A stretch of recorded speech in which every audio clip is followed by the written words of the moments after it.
Good evening. Thank you for joining us tonight. You are watching School Psych Podcast. Excited for another good discussion, and thank you for tuning in tonight or after the fact. But my name is Rachel. I'm a school psychologist in Maryland. I'm going to turn it over to Rebecca, who's going to talk about how you can participate tonight if you are watching live. Rebecca. Hello and welcome, everybody. We're very excited for this topic and our guests tonight. If you are lucky enough to join us live, we want to hear from you. So please do comment, sign in to your YouTube account and comment right along the video. If you have a question or a thought that you'd like to keep sort of a little bit more private without your name attached to the comment stream, you can message us on either of the Facebook pages, School Psych Your School Psychologist, or the School Psych Podcast page, or on Twitter using the hashtag Psyched Podcast. I'll be looking for notifications, and our dedicated Twitter handle is @ Podcast Psyched. So I'll be looking for you and looking forward to hearing what you think about math instruction and effective practices in teaching math. And now I'm going to pass it over to Eric, who is going to introduce himself and our wonderful guests. Thank you, Rebecca. I'm trying to find my cursor here. Well, we're excited to have Dr. Poncy and Dr. Duhon here with us this evening and to talk about some of these important things about math instruction and intervention. We often, I think, in the schools, at least currently, are talking a lot about reading and the science of reading, and that seems to be sort of one of the buzzwords that's going around. But I think it's important for us to talk about numeracy skills as well, and what we can do as school psychologists to support intervention and instruction in our schools. So I'd like to introduce our guests. Dr. Brian Poncy, Ph.D., is an associate professor in the College of Education at Oklahoma State University. He's a recipient of the 2005 Outstanding Dissertation Award from APA's Division 16, School Psychology. He has received honorable mention through School Psych Review for Article of the Year. Dr. Poncy's research focuses on academic interventions and behavioral principles of learning, specifically in the areas of mathematics. He teaches classes focusing on the design, selection, implementation, and evaluation of academic interventions and single case research design. He's published approximately 20 research articles and book chapters. And Dr. Gary Duhon, Ph.D., is currently a professor and director of training for the School Psychology Ph.D. program at Oklahoma State University. His areas of research include response to intervention, direct behavioral interventions, academic intervention, techniques, academic intervention techniques, and increasing treatment integrity of teacher-run interventions. Dr. Duhon received his doctoral degree from Louisiana State University. He's worked with individual districts in Oklahoma and Louisiana to enhance pre-referral intervention practices and procedures in an effort to reduce overall referral concerns and enhance student achievement. He's also assisted in the design and implementation of response to intervention models in Oklahoma school districts. So welcome, Drs. Poncy and Duhon. We're glad that you're here tonight. Awesome. Thanks for having us. Yeah. Well, as school psychologists, I suppose one of the first things that comes to mind when I'm reading the forums and looking at social media is what can you tell us about the science of math? We talk about the science of reading. Maybe that would be a good introduction. What can you tell us about the science of math as a movement, as a practice? Yeah, I mean, the science of math movement really is it's a political movement where they're trying to get people to focus on the research literature to move practices forward. Unfortunately, right, the math wars, as they call them, have been cycling through, probably 60 or 80 years. And what you find are really two camps where you have some people that are very much where you need to systematically scope and sequence out objectives and teach those hierarchically to mastery, and then you have the other, and that's very teacher directed, right? And then you get to the other more constructivist or problem based. They kind of rename themselves every 10 to 20 years. And they're really focused on more student-centered approaches, right? Problem-based approaches. And, they're really focused on conceptual understanding, which is a fantastic goal. It generally works for the top half of kids, and the kids that we work with, unfortunately, are oftentimes left behind. But regardless, those two camps, and if anybody wants to search like the California math frameworks right now, it's you can really see the the arguing going on there, unfortunately. But what they're doing is it's really this kind of theoretical volleying. And I think that Dr. Vanderheyden, Burns, and Cotting with the science of math, what they're saying is like, listen, let's have these debates, but let's do it under the realm of science, and let's quit kind of throwing out our opinions. None of those people that are, that have headed the science of math movement, none of them would say that we have it all figured out and that the science is fixed. But over the past 50 to 70 years, I mean, our science has just progressed at a snail's pace, right? I mean, you got to think Siegfried Engelmann, and really had it figured out pretty well 50 years ago. And what are we doing differently now?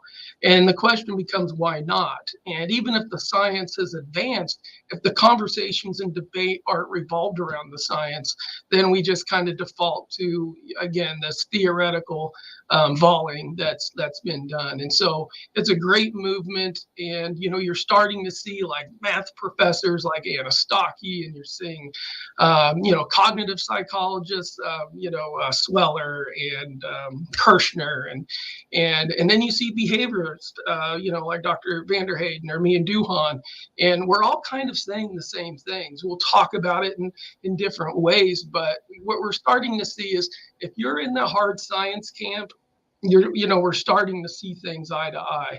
But unfortunately, we're going against a huge beast in NCTM and other things that, again, they're not all wrong. I love their goals, but it really is like we all want to get to Chicago, so to speak, but how are we going to get there? And, I think the science of math folks are like, we systematically need to build, declarative skills and procedural skills and roll that into conceptual understanding. But there are ways around that we should do this and can do this most efficiently. And with our concerns with issues of equity and other things, we're failing way too many students. There's way too many students that can't add, subtract, multiply, and divide with any sort of fluency. They're very strategy dependent. And once they hit fourth grade and above, and they're starting to kind of be asked to do problems that have multiple steps, I mean, it just overloads. It's so high effort. It's punishing in many ways, and we start to lose those students. And so, that to me is where the science of math is. We still have tons of work to do, lots of research and exciting things to find and fine-tune for us to communicate with practitioners, teachers, school psychologists, and hopefully the science of math movement with the great people that are heading that up can get the focus, clear out the clutter and the noise, and get focused on the experimental outcome data. Yeah, you more simply stated, moving from what I think to what I can prove. That's awesome. Why do you think that this is a thing? Why is this an argument when we have research and data that seems to show the things that you're talking about, explicit instruction and, understanding foundational and fluency in all these kind of prerequisite skills and skills that build upon themselves. And like you said, you have a group that seems to science and outcomes and the things that you're talking about. Why is there pushback on that? Like maybe that's too complicated. I don't know why. Yeah, I think it's a very simple answer. I'm going to let Dr. Duhon take it. And just in case you're like, what are you talking about? Why do you put me on the spot? It's dependent variables. Yeah, this is a conversation he and I have all the time. What is the outcome measure that you're interested in for this research? And if the outcome measure is student production and performance, we can all agree on what that looks like, and we can all agree on what that means. We can study it.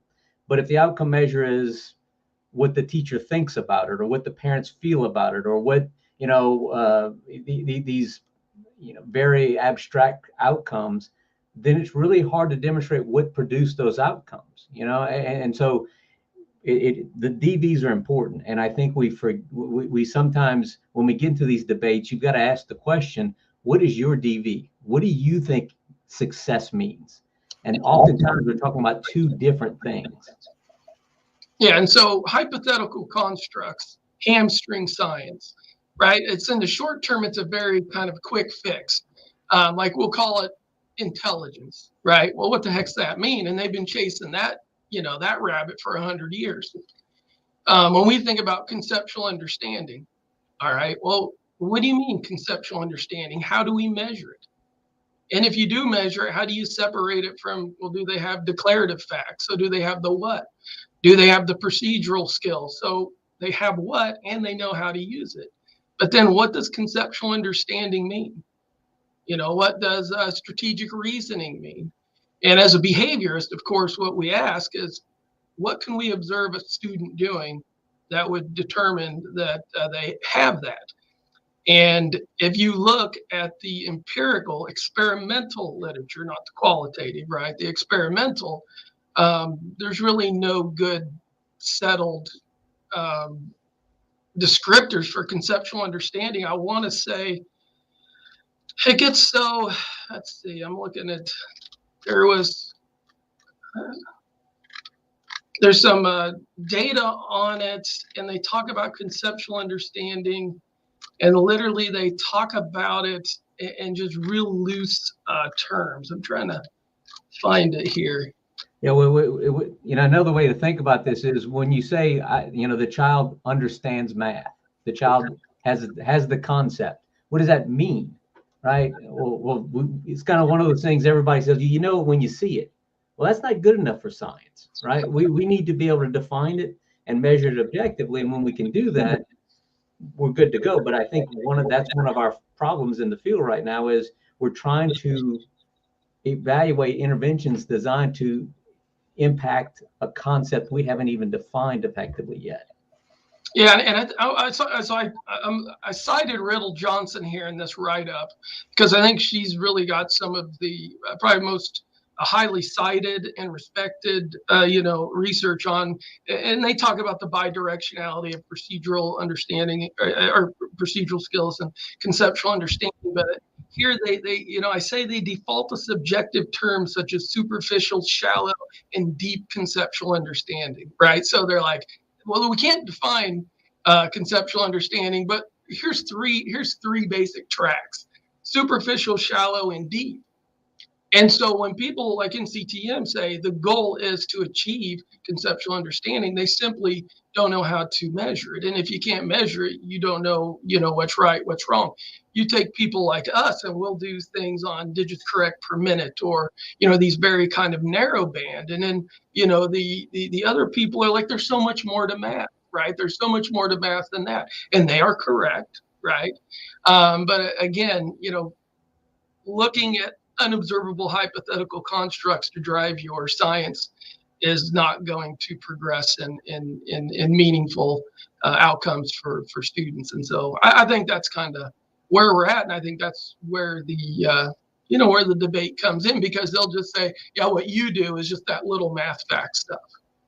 And is it what we really want? And, they use terms like authentic learning and everything. And think about a school psychologist. Well, what's this mean? Well, kids get referred to us because they're low in math. I don't know about you guys, but I've never had a kid be like, well, the kid's at 60 digits correct per minute. They know all their algorithms. But you know what? He needs evaluated for special education because I just don't think that he gets things. No, it's always like the kid is like at 10 digits correct per minute. They're counting on fingers. It's laborious. It's just, these kids hate math because they're, being asked to do things, and it's so much effort. It takes them so long to get a problem done. And then on top of that, teachers are being like, well, you could count by, you could do doubles plus ones, you could make tens, you could come up with your own way. We don't care. We would love that.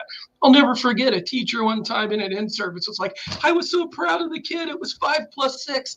And he went and he cut out an additional finger out of construction paper and taped it to his hand so he could, he could count to 11. Which is like, oh my gosh, that's your proud moment. And so, but again, the biggest thing that I think is, miscommunicated is that somehow that fact fluency precludes conceptual understanding. And again, if we look at the behaviorists, the cognitivists, they all say, and I'll attach an article to this, it's by Hartman et al., and it talks about why science standards don't match the research. And they literally talk about, you got to teach the basic facts, then you got to teach the procedures. And once you do that, now we can start working on, the conceptual understanding. And we think about the kids referred to us, right? It's like they struggle getting the how. Like they never memorized that 5 + 8 is 13 because they're struggling on seeing the stimulus and say, okay, which one's bigger? And now I need to count up. And then they got to, then they grab their pencil, they write the 13, and they never sit there and hit the, they never pair the stimulus and the response. And so they're constantly procedurally dependent, and they never move on to be able to aggregate those skills to do the more higher order learning. And so we are with the NCTMers as far as what we want to see kids do. But it's like we think there's very specific ways. Like you're not going to teach a child to blend if they don't know their letter sounds. And people would call you a moron if you said that. Right. But for whatever reason in mathematics, we're like, it's okay that they're strategy dependent and that, because again, the cognitive people just talk about cognitive load, and they're just like, the kids are practicing all these procedures and so much, it's just really paralyzing their ability to kind of learn new information and begin to attach it. And so even though they focus on within child variables, they say, hey, guess what? Like the way we circumvent working memory loads is to memorize our facts. And so, these things all kind of converge. I have a question about that, and related to Andrew's question, I think, about what do school psychs know about math, because I'm not sure I could answer that for myself. But when you say that students are often strategy dependent, and that's part of the problem with their conceptual understanding, are you saying that it's just backwards order, that if they got fluent first and then learn the strategy, then the strategy dependence would just be a step on sort of the hierarchy of learning? Or are you saying there's something wrong with the particular strategies, or is there a hyper focus on teaching strategies too soon? Well, why is that true? That students are strategy dependent. It's all of that. A lot of that is a problem. If you think about it, if you just take the basic facts, if a child learns a count up strategy, right, and that's they don't have the declarative knowledge, then it requires a level of effort to produce that strategy. And if they're trying to solve a complex problem, they have to address each strategy they've learned. If any of those strategies are inefficient, which a lot of them you see in the field now are very inefficient strategies, marking hash marks on a piece of paper or drawing little matrices and all of this stuff, those strategies take a lot of time, effort, and mental energy.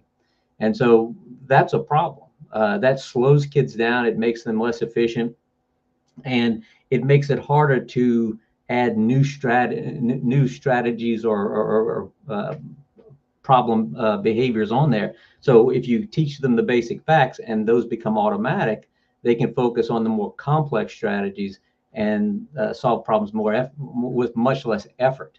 Brian, I'm sure you got a ton of things to say about that. Yeah, I mean, you think about a first grade kid, and one of the things I always see is kids can't write numbers very well.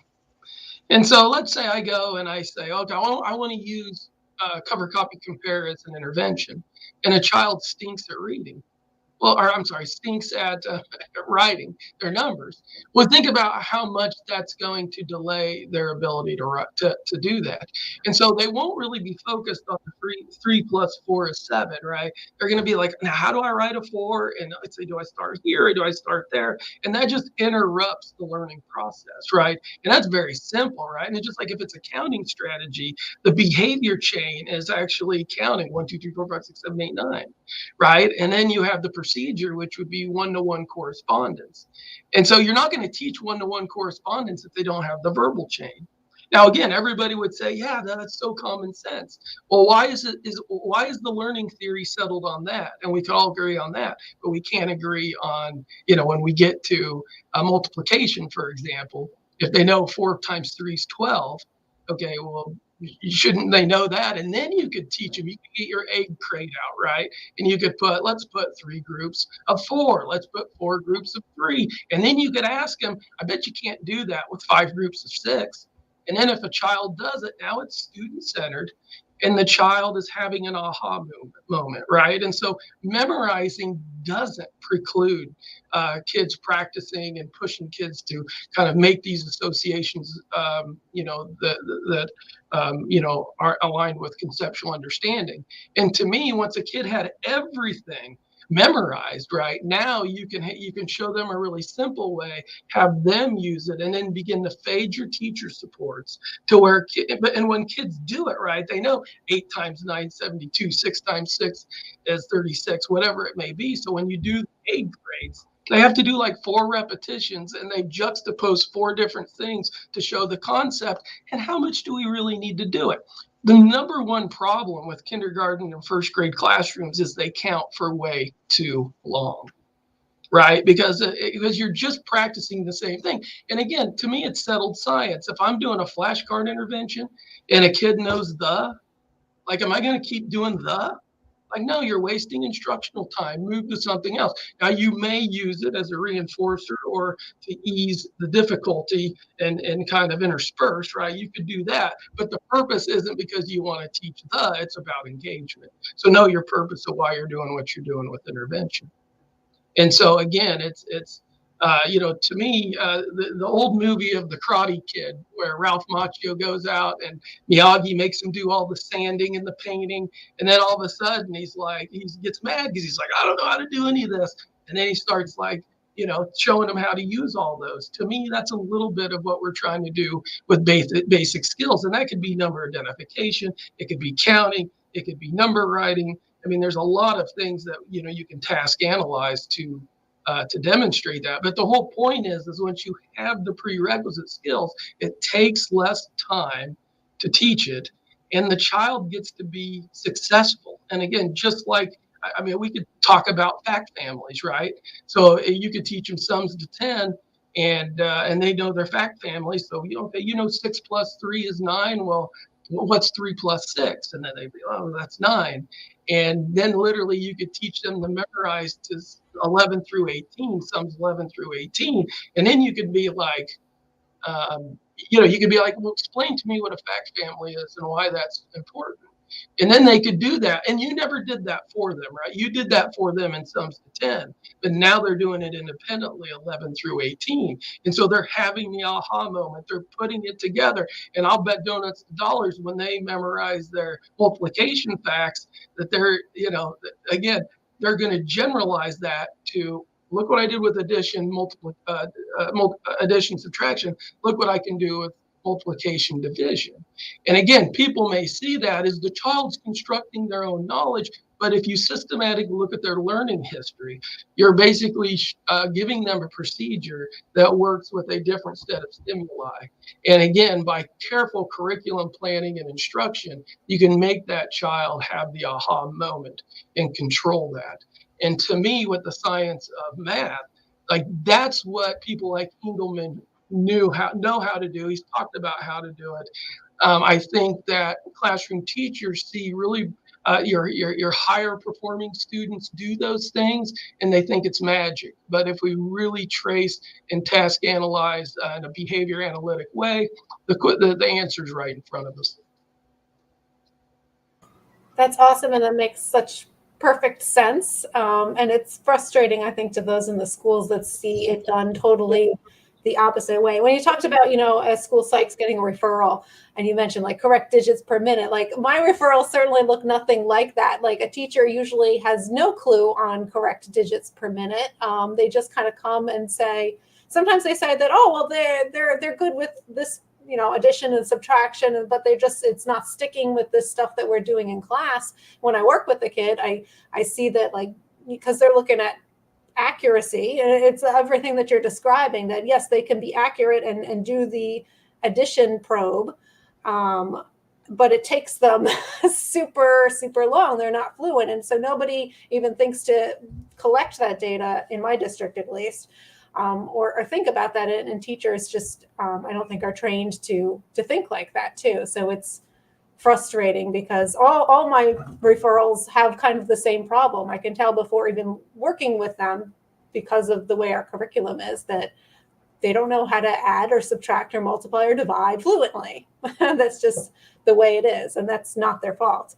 Can you talk a little bit about your website? Because I kind of, and Mind and whatnot, I came across that when I was doing some digging for my district to find some resources for school psychologists, for how to tackle certain, math concerns and referral concerns. And so I've, looked at that for sure, and added that in as a resource for us to use.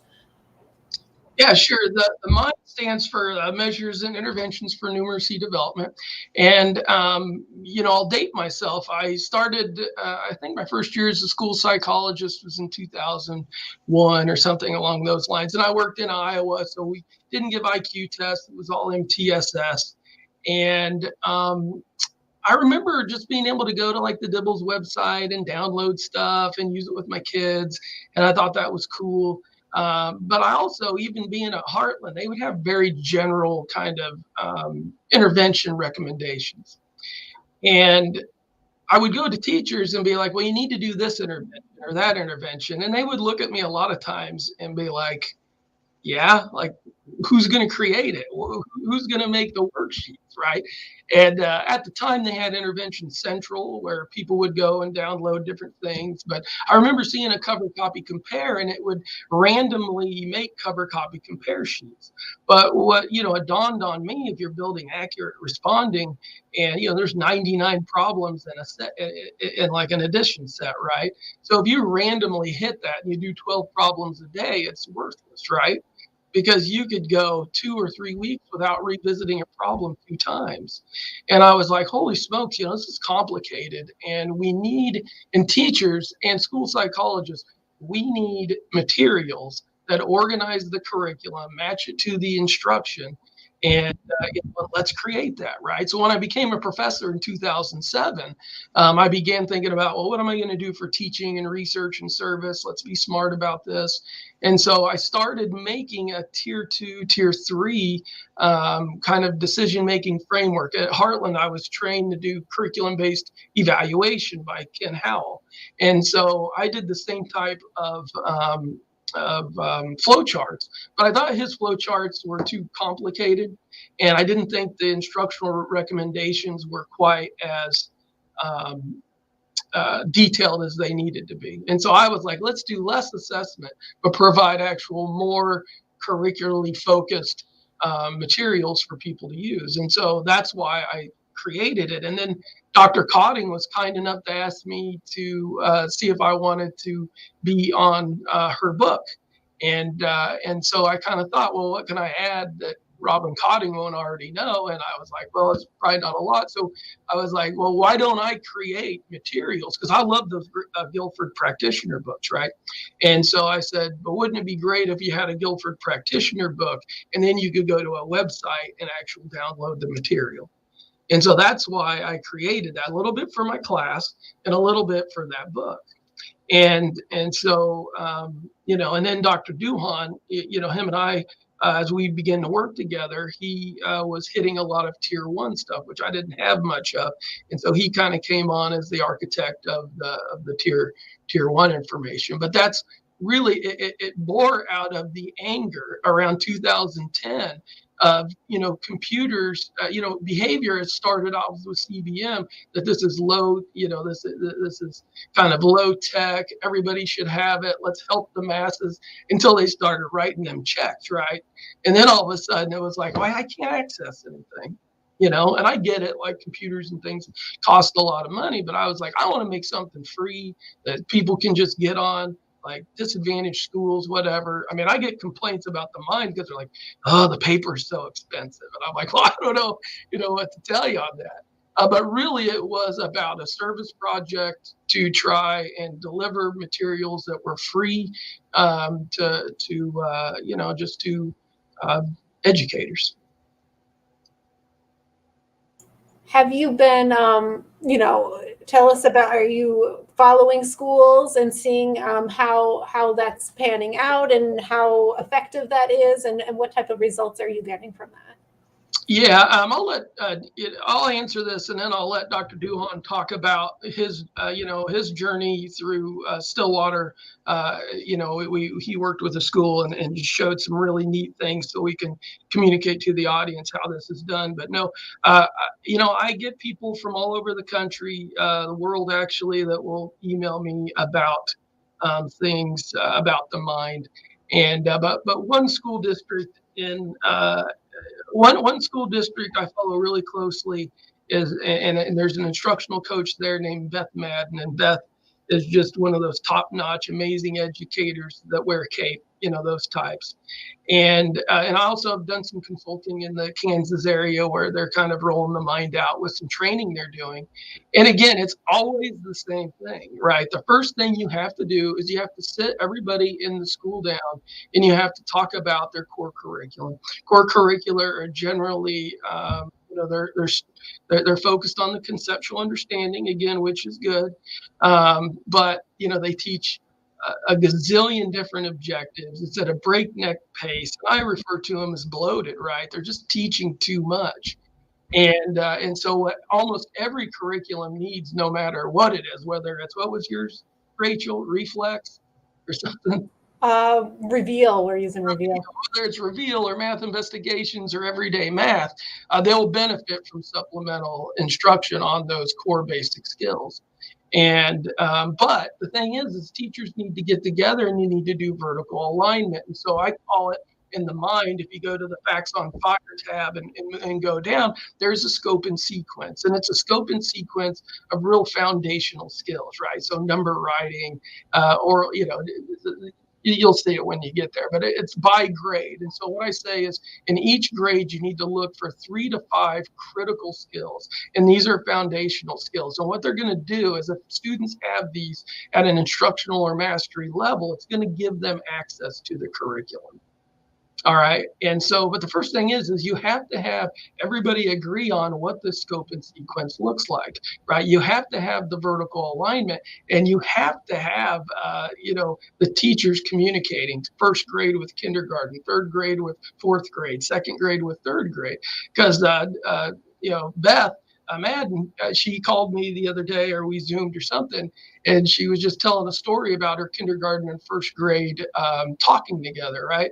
And the kindergarten teachers were like, oh my God, we've been working on number writing for weeks now. Can we move on? Please, can we move on? And the first grade teachers looked at the kindergarten teachers and said, no, we want kids to be able to write their numbers when we get them, right? And so, but those are really important conversations. What does a fourth grade teacher expect kids to enter their classroom having? And the older you get, teachers are like, I can't do anything because I got to constantly reteach these other things. And so the Mind scope and sequence is just focused on whole number computation for the most part.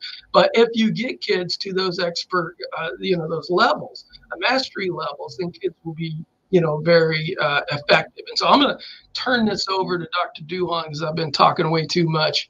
But he, again, was called. They put the bat signal up in the air and called for Duhon. And they said, we got the lowest scores in the district. Can you help us? And Dr. Duhon came in. So I'll go ahead and turn it over to him. All right.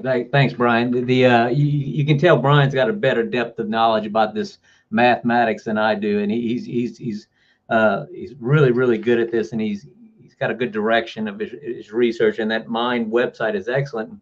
One of the pieces I was able to contribute to the Mind website is the Facts on Fire. It started out with a conversation with a principal in a local elementary school, and he was complaining about his state tests were very low, lowest in the district. And I said, I can fix that. Now, that's a fairly arrogant statement, right? I can fix that. But I knew something that he didn't understand. They had been utilizing a constructivist curriculum for several years, and there was a de-emphasis on fact fluency, right? And what's funny about that whole fact fluency debate is I've never met a teacher who's complained because the kids were too darn fluent with their basic facts. It's like, man, these kids are just killing me with their fluency. I've never had that happen. I don't know if that's possible. I've had lots of teachers complain they're not accurate, they're not fluent, it's taken them forever to get through a couple of problems. I've had that, but I've never had teachers say they're too fluent for me.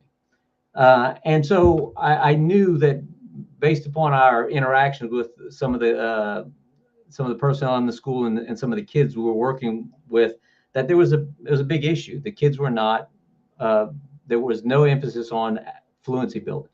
And so we went in there and we built, and if you look at the Facts on Fire protocol, it's sort of a how to lay this out in your school, how to do a tier 1 fluency building curricular supplement. And we called it Math 2-A-Days in the school. That was their name for it, because we were doing 2 2-minute drills twice, each day. And they did it over the announcements, and everybody stopped and did it at the same time. It was a school-wide thing. It wasn't a do it if you feel like it, do it when you can. We really knew that integrity was going to be better if it was a school-wide practice, just like, so they would do announcements and then they would implement Math 2-A-Days. And we printed out tons of probes. We did the whole shebang. We had it, and we implemented this for 3 or 4 years in the school. And we tracked fluency growth in the school, but we also tracked state testing results in the school. And we compared that school to 2 other schools in the district. We compared it to what I always refer to as the rich school, the high SES school. It wasn't a title school, and they had the highest scores from the beginning. And then we compared it to another low SES school, a comparable school, and we tracked it for 4 or 5 years, and we looked at the results. And I think, Brian, can you share that and show the folks what we got, or Rachel, whoever can? I'll do my best to describe the results. So on the left is the rich school. In the middle is the comparative low SES school, and on the right is our target school. And what you can see is the 2 gray bars before the dotted phase line are the 2 years before we started. And you can see this, that school A was our high school, and the school on average was, and this was 3rd grade, I think. The school on average was between proficient and advanced. But our target school and the low SES school were, teetering on that proficient range. Phase change was at hashtag. We started implementing these, the Math 2-A-Days, and you can see what happened to the target school. Every year they got a little bit better. Now, the first year they didn't get any better, but the second year, the third year, the fourth year, they got better. And if you think about it, this is 3rd graders. We were doing this 1st grade through 5th grade. So by year 3, those 3rd graders had gotten daily math practice in 1st grade, in 2nd grade, and 3rd grade. So they were fairly proficient with those basic facts. Did we address curricular issues? Nope, we didn't touch the curriculum. But we didn't need to touch the curriculum. The kids were at such a deficit in these basic skills, we knew that this would have an impact. This would open the kids up to be more receptive to instruction, because they didn't have to fight with counting on their fingers and toes every time they got to a math problem. They simply they were automatic with those basic facts, and they could receive that instruction from the teachers without any interference. Yeah, and I want to add to this. People really need to think about, and I was trained by Chris Skinner, and he always is about instructional time, instructional time, instructional time. Think about this. Per year, this was around 10 to 11 hours of instruction because it was only 4 minutes a day. And so, again, we're not telling people, don't focus on, procedures and concepts. We're just saying every day, just a little bit, provide high rates of practice. And again, 10 hours. And so we look at those pre and post test differences. What did it cost? 10.7 hours per year. And one of the things I want to talk about is, again, the takeaways for why this occurred. We're not saying that if you just memorize your math facts, you're going to be a great mathematician. We know that's not the case. But we also know with the students that are referred to us and that we work with, that's a pretty darn good place to start, right? If by grades 3 and 4, every kid could read 200 words per minute. They could compute it, 40 to 60 digits correct per minute. I think they probably would have pretty good access to the core curriculum. So we're not against any of, the broad application and the mathematical thinking. In our opinion, it's very difficult to measure these things and to objectively say what those are. But again, it's not that we don't see the utility of those goals. But mastery of facts appeared to provide students that access and then enabled teachers to be successful. So since I've been talking about movies, I always talk about, and these movies are getting so old now, but Jerry Maguire. And Jerry Maguire is, he's in the locker room with the wide receiver, and he's like, "Help me, help you. Help me, help you." And that's how I feel with teachers. It's like, if you want to educate kids and unlock mathematics and thinking and number talks and all this kind of stuff, it's like, give them the prior skills so that that's the stuff you can focus on. You're not going back and reteaching things that they should have came in with. The school has a very focused and predictable curriculum. They know what's taught, when it's taught, and to what degree it needs taught, so that you can do your job. And that's one of the things. Again, this isn't about math wars. This is about helping kids build prior knowledge so they can access grade level material. Let's be preventative. Let's be efficient.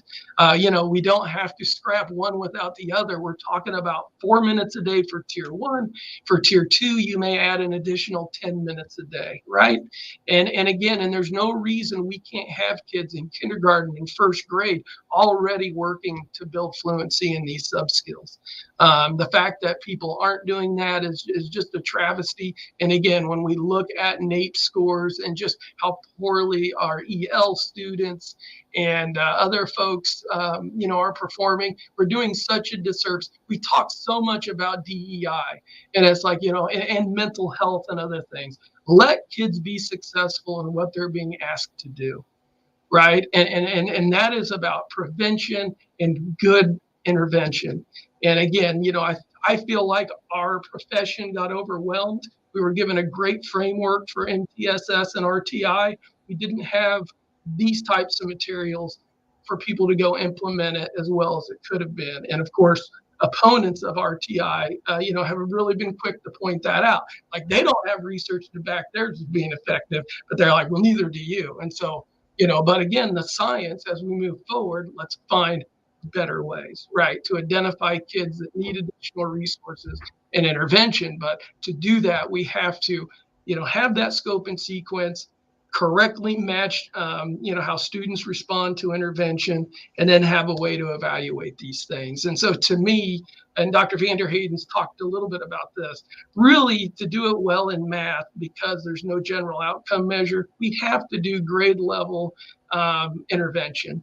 And then that's going to allow us to make those decisions about, who our most needy students are, on not just a level perspective, but also from a rate of learning. What's, I think, really positive about everything that you're talking about too is you're not saying like you need to, shifting a whole curriculum in a district is like a massive ordeal. So you're not saying like like what we've had to say with things like Lucy Calkins and F&P, like you have to get rid of this, and like you're kind of stuck until this goes. You're saying that you can supplement some of these poor curriculums that are out there and really see improvements, and with a short amount of instructional time. So that's awesome. Yeah, to me, what the problem is now is, the testing companies have bought all the assessment stuff. And in reading, and what they've done is, I don't know, I may be wrong here, but to me, people like Dino and, those great folks from the 90s, they really rebelled against broad tests, right? Because even though broad tests screened really well, they weren't very efficient as far as getting kids services early. And so then they did curriculum-based measurement, which, started looking at kind of more narrow swaths of the curriculum so that they could catch kids a little earlier. Well, now with the advent of kind of computers and everything and IRT, it's almost like we've gotten back to like these 6 to 8 minute math assessments.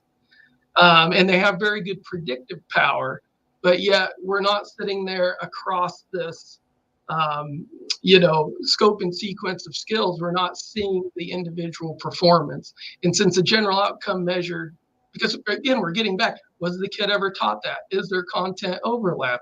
When are we allowing teachers to get an ear to students to, watch how they work things? Are they counting on fingers and doing it in very narrow swaths? And so it's just weird to see how the field will kind of transition and revisit, because again, I know that screening and identification and having good predictive validity is important, but hopefully not at the expense of early intervention. And so I'm sure that's something that we'll continue to investigate, but it really breaks my heart every time one of our practicum students comes in and they're providing standard scores, because standard scores don't mean nothing to me as a school psychologist in math, but the heck does it mean to a parent or a teacher? And so once again, we're getting back to within child variables and ignoring, all of the environmental variables, especially curriculum, that we can go ahead and identify what the kid can do and what they need to do, and having a systematic plan for how to catch those kids up and reintegrate into general education settings. We've had a couple of comments. Kevin Atkin mentioned that he was happy to be a part of this project, and then the grad students also got better at fact fluency, which I thought was great. One of our listeners asked, can you speak about other areas of math intervention for more application and language-based issues? You want me to start this one, Brian, and you can jump in? So when it comes to the application of of math skills and language issues, much of it has to do with the vocabulary we teach the kids. Do they understand what they're being asked to do? And Brian and I had a discussion earlier today where we were talking about, more than or less than, right? It's just a simple concept in math, but it's not that simple. It sounds simple. More than what? What aspect of more are we talking about? Is it volume? Is it size? Is it length? Is it width? What is the more and less? And a lot of times when kids struggle with those more advanced concepts, it's because they don't have the foundational language. They don't have the vocabulary to apply those skills. Because really in math, it's all about basic skills and application of those skills. And when we see a gap between that, a lot of times it's got to do with they lack the vocabulary. Yeah, and so what I would say with the mind, if you look at the early numeracy portion of it, we obviously, and the quick answer, and that's a great question, is I don't have the material to do that, right? It's and especially from the data that Dr. Duhon presented, if we get kids up, like teachers are teaching language, they're teaching these things, probably, I'm not saying it's perfect, right? But it's something I'm working on addressing with the mind materials. For example, if you have a kid memorize their letter sounds, right? A letter has no meaning. It's just what the sound is. But if we have a child like identify a 2 or a 4, those have very specific meanings, right? As far as quantity goes. And so that's why we have like the circle number piece, right? So it's literally about, okay, if it's a 2, they have to write the number of dots, or and then we go to a dot number total, which looks at differing amounts of dots, and they have to combine those, and then you start to teach the part whole. But really, those basic declarative skills and then the procedures that you use them with, that is really a foundation for discussions, right, that you're going to have with a kid. So when you show them a plus side, you're going to talk about, well, this is more, right? And you could go ahead and put a number line in there as well. So I mentioned Beth Madden before, and she is keeping me humble because, she's an instructional coach. She's out there, and she's like she's making me, I say making me, actually go sums to 5 for kindergarten kids, just to really, because again, the other thing that's interesting is a lot of the whole number stuff I did was with kids that have already been taught it, right? So we would get a referral in 2nd or 3rd grade, and then the kids kind of knew how to do it. They had the procedure. We do additional practice, and the kid would respond. Well, that's a whole lot different than a kindergartner when you're teaching from the ground up, right? And so I'm trying to, add to these, and I'm going to have a language component, right? So when we think about, more, less, what are the different kind of synonyms we want to teach? We don't want a ton of them, but like 2 to 3, right? And then obviously when they begin to learn things, we're going to have them do that across length, across weight, across, whatever it may be. So we can begin, because again, language and talking about these things with kids is really important. And the research literature shows that, you think about the reading rope, and it's all about vocabulary and decoding. Well, the thing about math is that there's not necessarily a lot of natural math vocabulary being used in kids' lives, right? And so literally a lot of the time, so you can have a kid, and this is a lot of the criticisms against what people like I do, and I'm like, memorize this, memorize that. I mean, obviously, I realize that kids have to be taught language. Teachers have to model that. It's been my impression that teachers are doing that kind of stuff, but the kids aren't fluent in the kind of foundational skills.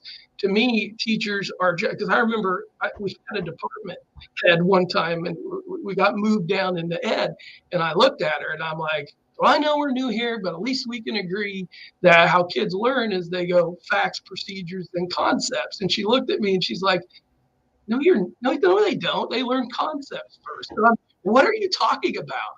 And she's like, kids learn concepts first. And I was like, really? Like when your kid is learning their letters, you explain to them the concept of an alphabet?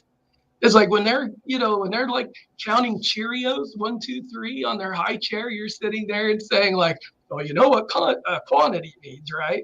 And so it's just like, but when you're in a classroom, right, the reason why they introduce a concept first is because they're trying to equate and cue prior knowledge. And then they use a procedure to give kids a way so the most kids can respond accurately at one time through the procedure. And they hope that through the practice that kids will get that. But that's not how learning theory works at a pure level, right? You got to have the facts, what, and then you learn how to use them. So the how.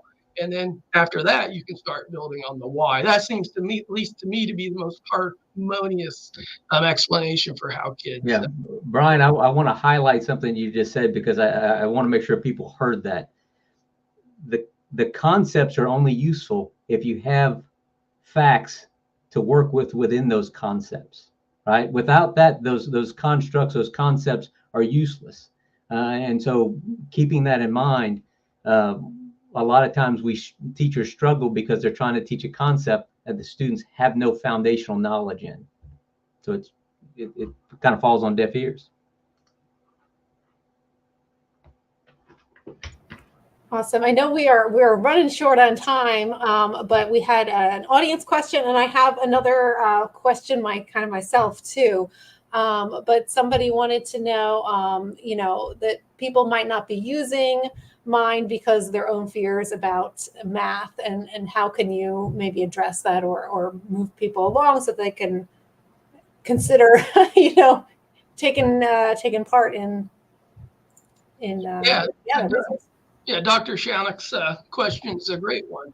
And it really mirrors what we just talked about. I tell my students all the time, I don't care if you know the process of MTSS or the process of this. If you don't have the content, right? If you don't know how kids learn to read and learn to write and be able to task analyze that and talk about it, you can't do it. You lack it. And in school psych programs, I mean, Duhon and I mean, we're two faculty in a program and we're both highly intervention focused. But I know some places, maybe have somebody that, one person that's trying to do it. And so a lot, and sometimes I'll do, these reviews and people have one class in assessment and intervention. And, we got like 3 or 4 of them. It takes time. And so to me, and the mind material should help with this. And I'll go ahead and share screen of the website if that's okay with you, Rachel.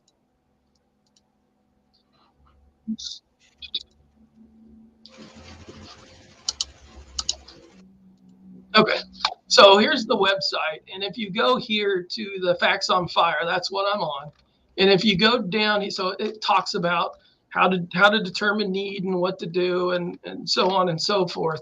But if you go down to the very bottom, right, here's all the probes and the skills, but here's your scope and sequence. And so the scope and sequence talks about oral counting, number ID, number writing, dot number total, addition to 10. This really, to me, and again, this is not, in math, it's interesting, right? People teach different things at different times to different levels. And so this isn't settled science. This is where I set things. And, really, I would like for fluency estimates to be a little higher, but I find teachers are a little bit resistive. And so if you go to the next page, I basically talk about what the criteria are and what you want to see by skill. But anyway, I think that to demystify the process, because, I liken, reading is like a triangle. Everything, it's a one-factor model. Everything goes to reading comprehension. But math is totally different. I view it as a tree, and the trunk is whole numbers and basic numeracy. But then after that, the branches really go into infinity, right? And you can be good at stats, but not understand calculus. You get my point? But it's like everything is kind of like, I think reading's kind of simple, to be honest with you, compared to math.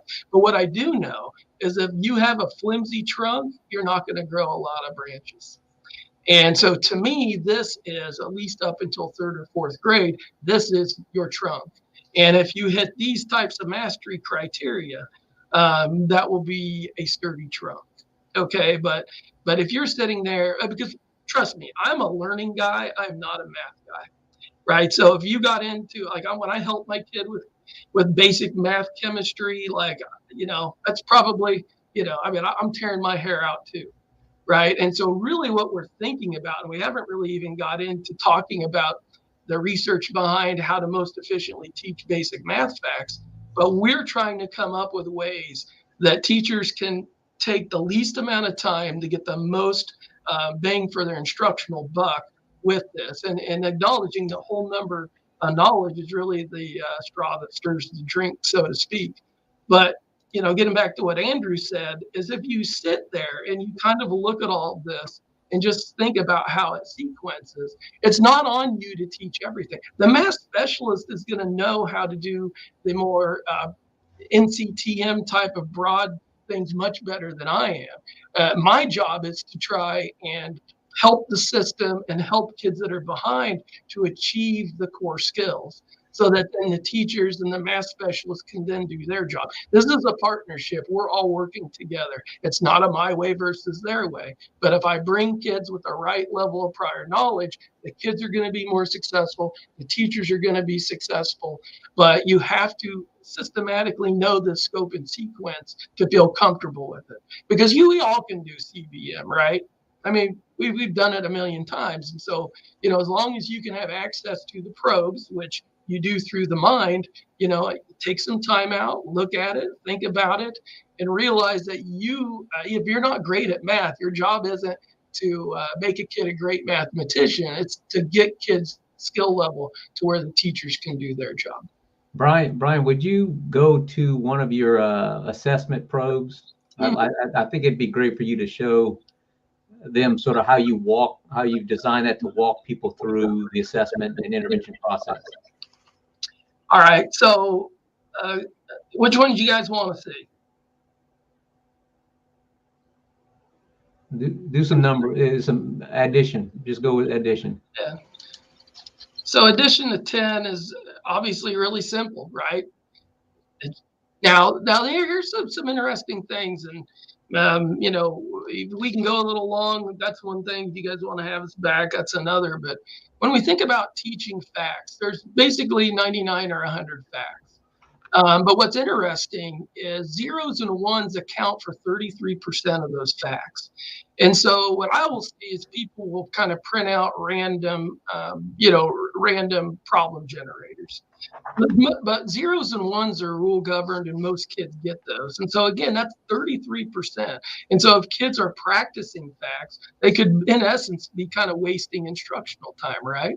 The other thing we found with addition, so that gets us down to about 72 problems.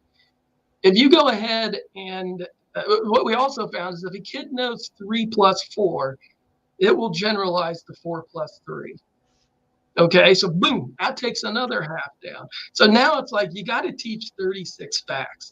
And if you teach the 36 facts, then probably they're going to have them all, assuming they have the zeros and ones. Now, the only skill that doesn't apply to is subtraction. So if I know 15 minus 7 is 8, that doesn't mean they know 15 minus 8 is 7. And we have some research on that that's highly interesting. And you can generalize addition to subtraction, but kids have to be above 4, and I have to. The outcome data showed that students that were above 40 digits correct generalized to about 50%. So if they were at 50, they could be about 25 in subtraction. But if they were below 40, they saw no generalization whatsoever. But anyway, my point being is these probes are constructed in a way to really be efficient with learning outcomes.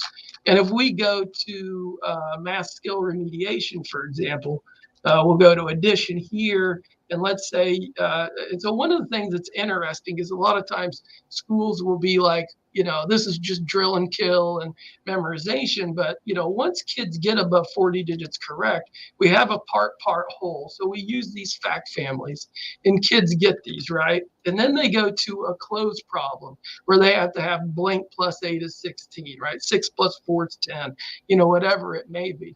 And so at that point, once kids can do this was required to get them to generalize to subtraction, because look, guess what they could do? When it's 14 minus 6, they're like, well, what plus 6 is 8? What plus 6 is 14? And so if they can answer 8 plus 6, now they have a strategy that's a very simple one-step strategy as compared to most kids that would just look at the 14 and then count back the 6. Does that make sense to everybody? But if the kids aren't above 40 digits correct on their, and not on this per se, but on those basic math facts, then we saw that it didn't generalize. Well, one last thing I want to go to is, and so again, if kids at 40 digits and you go to teach them multi-digit, and this goes back to my Karate Kid analogy, like this right here, you should be able to teach all your regrouping stuff in about a week or two if kids are at 40 digits correct. And so, if we think about what this looks like, this is called, I refer to it as a procedural cover, copy, compare. Let's see.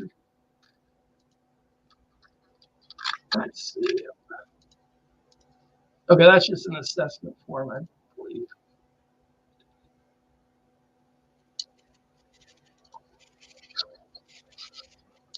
Okay, anyway, so we start off with 3 by 3 digit without regrouping. So the only procedure a kid really needs to know here is columns.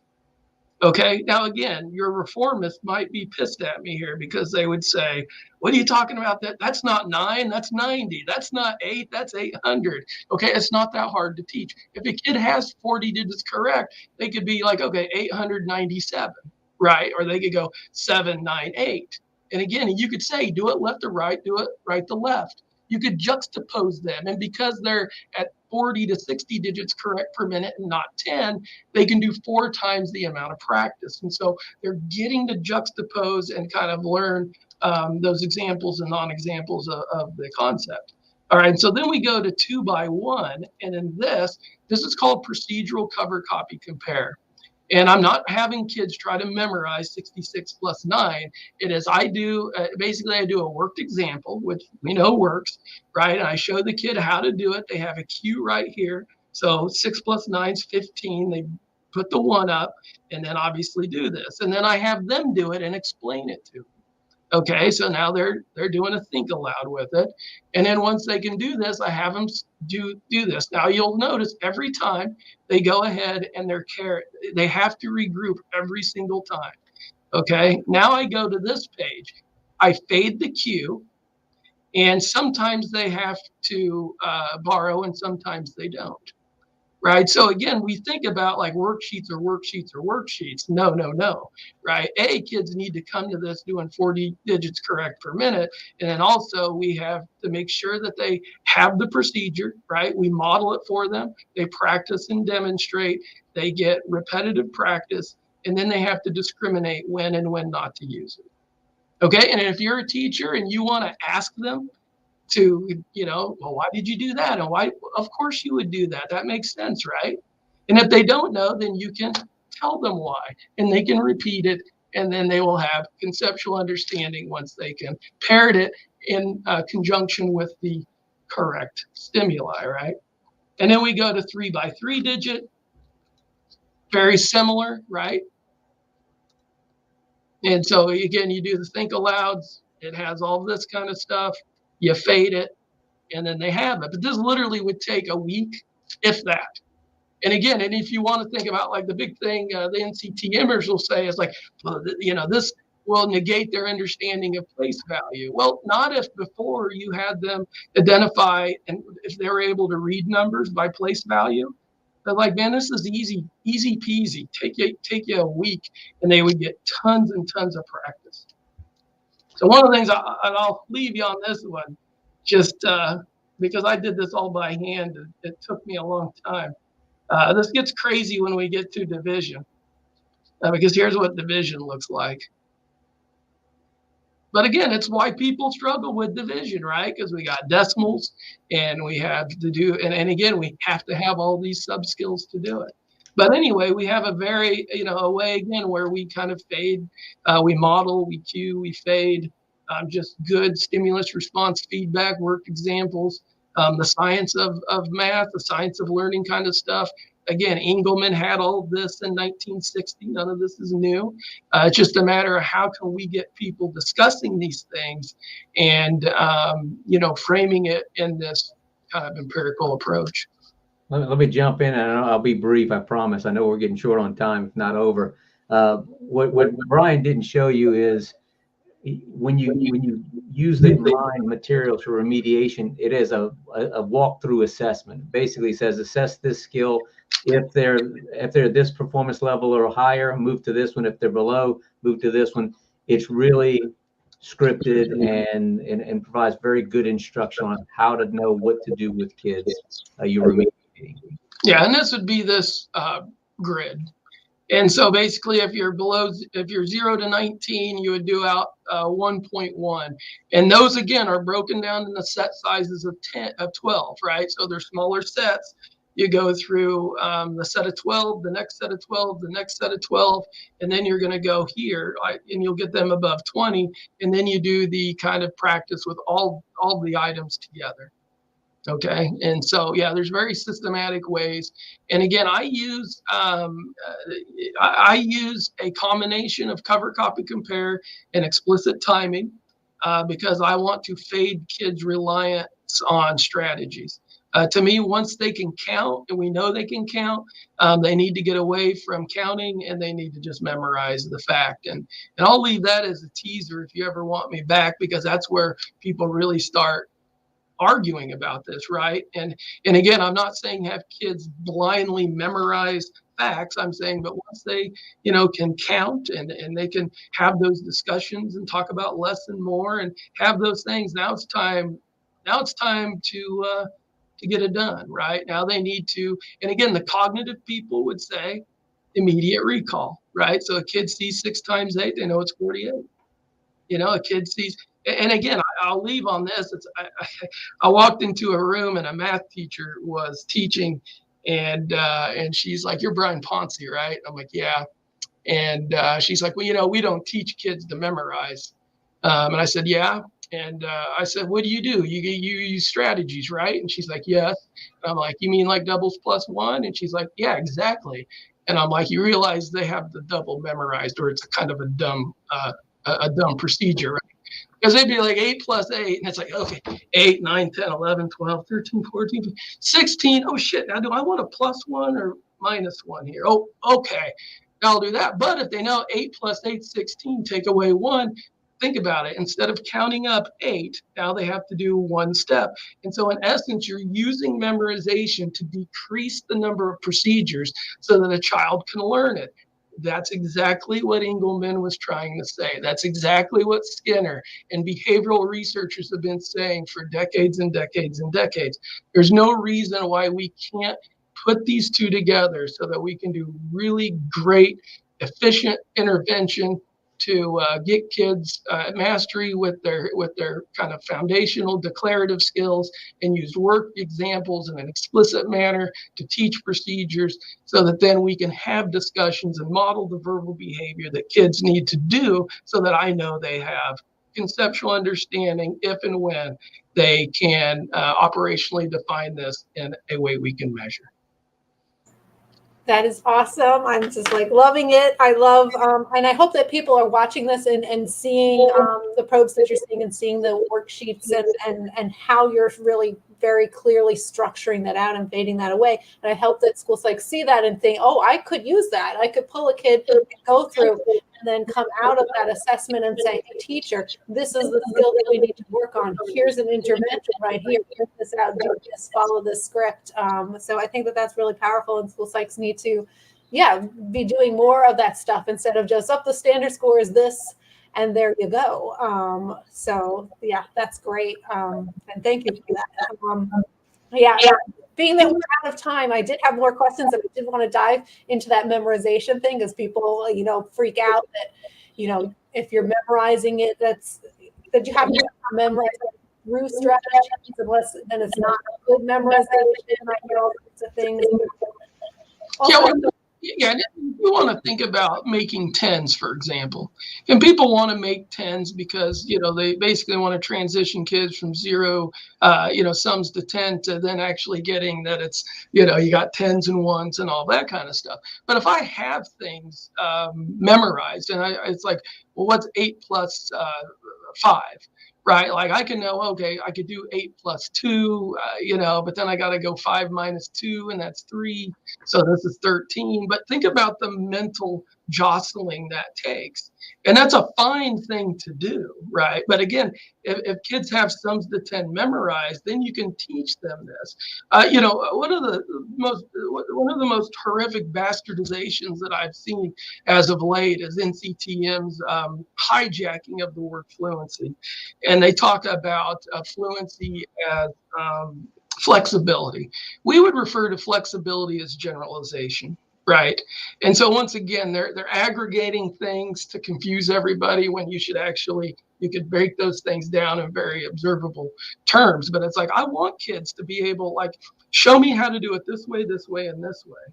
And if they have their facts memorized, and you go and you show them these different ways, you do worked examples, you model the verbal behavior you want to see them do, they will repeat that. And then again, and like I said at the very beginning, there will be a time when you can ask them to come up and use that verbal behavior without your help. That is the aha moment. That is the bang for the buck that constructivists are looking for. We don't have to have kids discover it. We don't have to have kids struggle as much.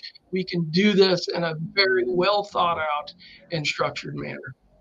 Well, and to throw one more log on the fire, because I love this. I've had lots of the conversations about the negative impact of memorization.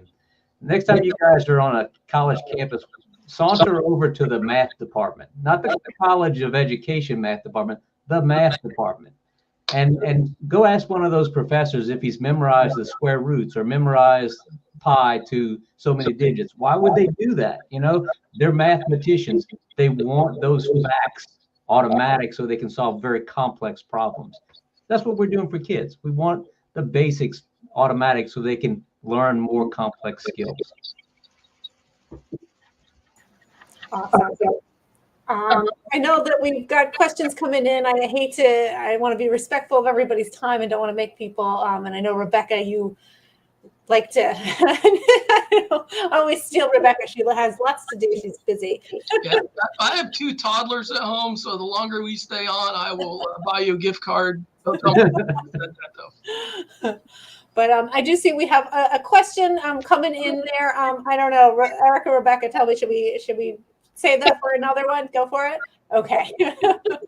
Recommendations for math interventions for a student with significant weaknesses in working memory, early elementary grades, please. And I think that kind of gets back to, I mean, as school psychologists, again, we get so focused on processing working memory and these type of things. And I mean, I don't know, I'd love to hear your thoughts on that. So let me start this one, and I'll let Brian finish it. A student with weaknesses in working memory or just other significant weaknesses, the interventions work the same. The question isn't, do we need a different type of intervention? The question is, do we need more intervention, or do we need to reduce the amount of material we're trying to teach at the same time? And Brian and I have done a lot of research, and we're continuing to do research on what we refer to as dose and set research, right? What's the dosage of the intervention this child needs? And every child, different children need different dosages.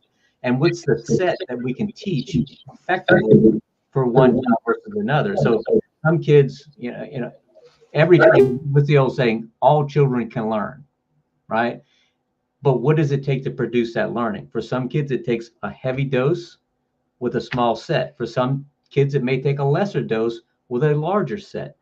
That's the challenge of the school psychologist, right? Is finding out what that combination of variables. And then we could come back and talk forever on these topics. There's a lot of other variables like level of reinforcement, types of cues, all the other variables that can play into what makes an intervention work for one child versus another. Those things, if you're a good interventionist, you know what variables you need to be manipulating to produce that learning response. So, Brian, if you want to jump in on that one. Yeah, it's a great question. And I always preface what I say by, we focus on alterable and unalterable variables. Working memory is an unalterable variable.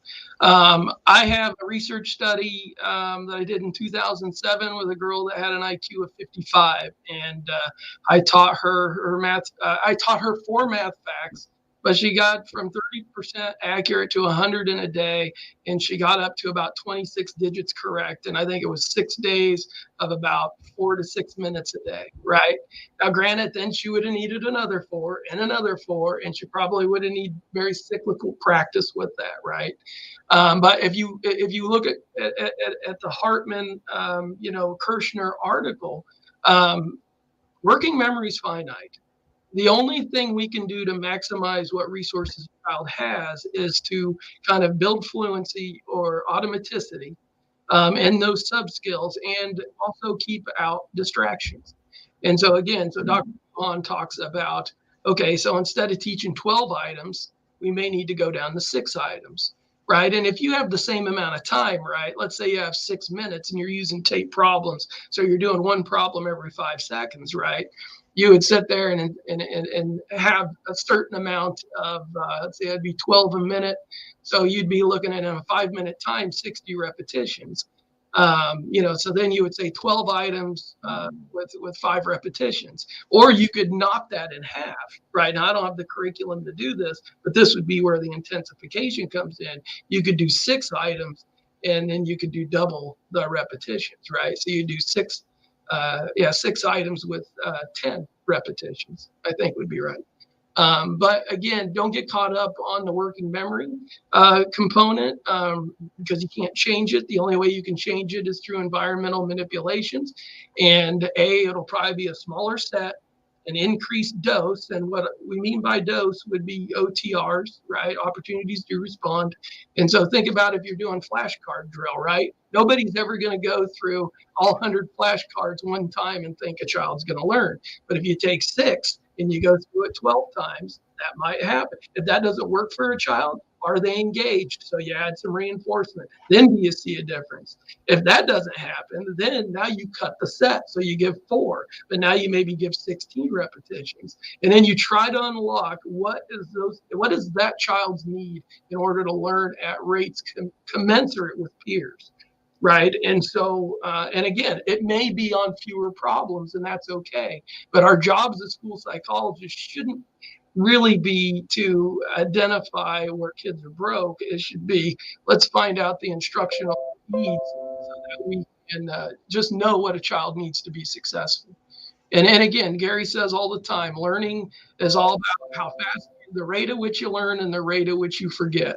And so with students with limited cognitive ability, it's smaller sets, it's more repetition, and it's more distributed practice.